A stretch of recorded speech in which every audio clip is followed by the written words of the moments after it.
Welcome back. In this video, we're going to take a look at business culture, and the goal is to give you the right principles, laws, and etiquette to assist you in building the right business culture, as well as setting the right foundation in place for your moral ethics. Now, business culture is one of these hot debated topics in the world of entrepreneurship, where there's a lot of big companies coming out with some cultural benefits towards their employees, and that's always a good thing. If you can motivate people in your business and get them to be proud of the culture of the business, they will stay loyal to the business for a longer period of time. So let's take a look at how do you build a business culture. The first thing I want to mention is that culture will either be created by the business owner or the employee with the loudest mouth. So that's where it's very important for you as the owner of the business, as the leader, to step up and decide what your culture needs to be before somebody else decides that for you. So we're going to take a look at 3 key pillars in order to build an ethical business culture. The first pillar is business laws. Now, business laws is more applicable on the business owner than it is on the employees in the company. And there's 3 key laws that every single business must consider when setting up a business culture. The first law is the law of leadership. Now, as a leader yourself, your goal in the business should be to create other leaders. In other words, rather than just employing people and let them follow like robots, get them to think for themselves, take accountability and responsibility for their actions and decisions, and make sure that they step up as leaders themselves. In other words, what I call this is leadership transfer. As a leader, you want to transfer leadership to your employees by giving them decision power. But when they've got decision power, they're also accountable for the decisions that they've made. And once you get that balance spot on, you will start to create a group of leaders in your business rather than just people asking stupid questions. The second key law in your business culture when it comes to laws is the law of Seedtime and Harvest. Now, we already spoke a little bit about this when it comes to marketing. I want you to now open your perspective and your mind to Seedtime and Harvest. What in your business counts as seed that you can sow and then expect a legitimate return on the seed that you've sown?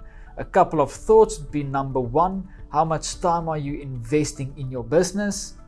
There's some clients that comes to me that actually just wants more time on the golf course. I've little hope for them, because ultimately, if you want to build a successful business, you need to invest your time into the business. A second form of seed is money and financials. So rather than spending money on Bitcoin, which is not wrong, nothing wrong with Bitcoin, but rather than spending money and investing in Bitcoin, I'm taking a risk on myself and my business, and I'm investing back into my business. That's another form of seed. The last form of seed will be the development of your employees. Are you actually sitting and developing leadership abilities from your employees or not? Those are the 3 basic formats of seed that you can use in your business in order to make sure that there's seed in the ground, which means you can expect a harvest. And the last business law is the law of unity. A house divided cannot stand. It is impossible.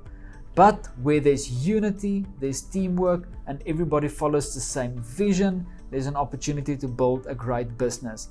Those are my 3 business laws. I couple that with 5 key principles to make sure that you're ethical in your business. The first principle is moral ethics, just knowing what's right and wrong. Corruption, I just want to say on this online business course, corruption is a big no-no. There's absolutely no excuses for corruption. There's absolutely no excuses for bribes under the table.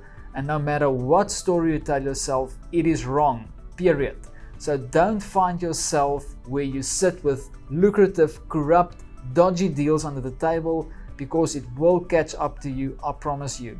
The second principle is the principle of accountability. Everybody in the business must be accountable for their decisions and their actions, because that is the root of leadership. The third principle is to sell a quality product at a fair price. The fourth principle is to honor your creditors, and the fifth principle is to treat people fairly.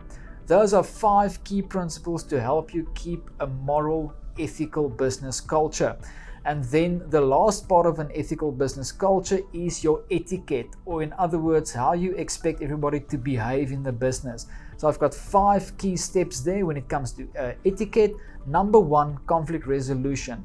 Now it's a business. There's obviously going to be some conflict between the employees in the team.